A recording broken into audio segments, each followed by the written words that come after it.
भाऊ काय सांगणार? आपलं सावदा पोलीस स्टेशनच्या अंतर्गत आपल्या बाबतीत गुन्हा दाखल करण्यात आलेला आहे. नेमकं काय प्रकार आहे भाऊ? जवळजवळ 2.5 महिन्यापूर्वी सावदा परिसरामधील एक 40-50 हजार ब्रॉस मुरुम चोरी झाल्याची तक्रार एका व्यक्तीने केली. त्याने त्याच्या संदर्भात सारे पुरावे दिले. JCBचा फोटो दाखवला, ट्रॅक्टर दाखवला, तो माणूस आहे, ऑडिओ दिला, व्हिडिओ दिला. हे सगळं करत असताना PSIने त्या संदर्भामध्ये म्हटलं की मी तक्रार घेणार नाही, हा रेव्हन्यूचा भाग आहे.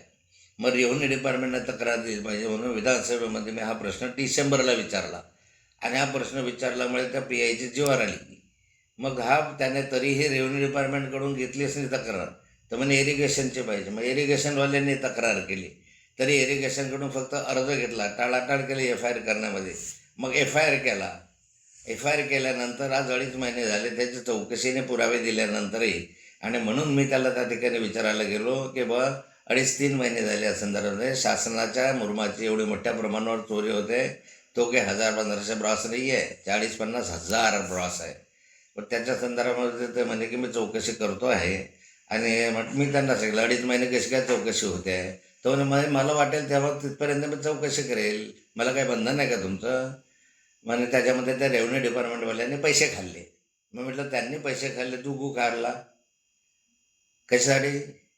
तुला काम दिलं आहे ना सगळं. मग नंतर मी लगेचच 2 मिनिटामध्ये त्याला सांगितलं की यामध्ये माझा चुकीचा शब्द केला, मी तुझी माफी मागतो असंही त्याला सांगितलं. आणि त्याबाबत त्याला सांगितलं की सगळे 2 नंबरचे धंदे आहे, पत्त्याचे क्लब आहे, सट्ट्याचे क्लब आहे, दारूचे अड्डे आहे, याच्यामध्ये संदर्भामध्ये तुम्हाला कारवाई करायला वेळ नाही आहे म्हटलं यामध्ये. तर आता शेवटचा शब्द आहे की तुमचे हप्ते घेतात, तर ते हप्ते घेतात म्हणून अँटी करप्शनकडे जावं लागेल आणि त्यामध्ये कारवाई करावी लागेल. आत्ता ह्यांनी टाळाटाळ केली, गुन्हा दाखल केला, करू द्या गुन्हा दाखल केला, त्याचं काही हे नाही, लढायचं कायदेशीर. पण आता यांनी इतके दिवस हा गुन्ह्याचा तपास केला नाही, पण गुन्हाचा FIR घेण्यात टाळाटाळ केली. म्हणून मी स्वतः पोलीस प्राधिकरण, DG आणि अन्य वरिष्ठ अधिकाऱ्यांकडे या संदर्भामध्ये तक्रार करणार. मी पोलीस प्राधिकरणाला पुराव्यानिशी दाखवणार आहे की यांनी किती याच्यामध्ये विलंब लावला आणि जाणीवपूर्वक केला आहे. आणि नंतर मी सावदा शहरामधल्या आणि त्या परिसरात पोलीस स्टेशनच्या अंतर्गत माझ्या साऱ्या नागरिकांना आवाहन करणार आहे की कोण्या ठिकाणी पोलिसांचे आपले दारूचे अड्डे आहे, मटक्याचे अड्डे आहे, ते मला कळवा. म्हणजे मग मी दररोज मीडियासमोर जाऊन त्या अड्ड्यांचे फोटो दाखवेल.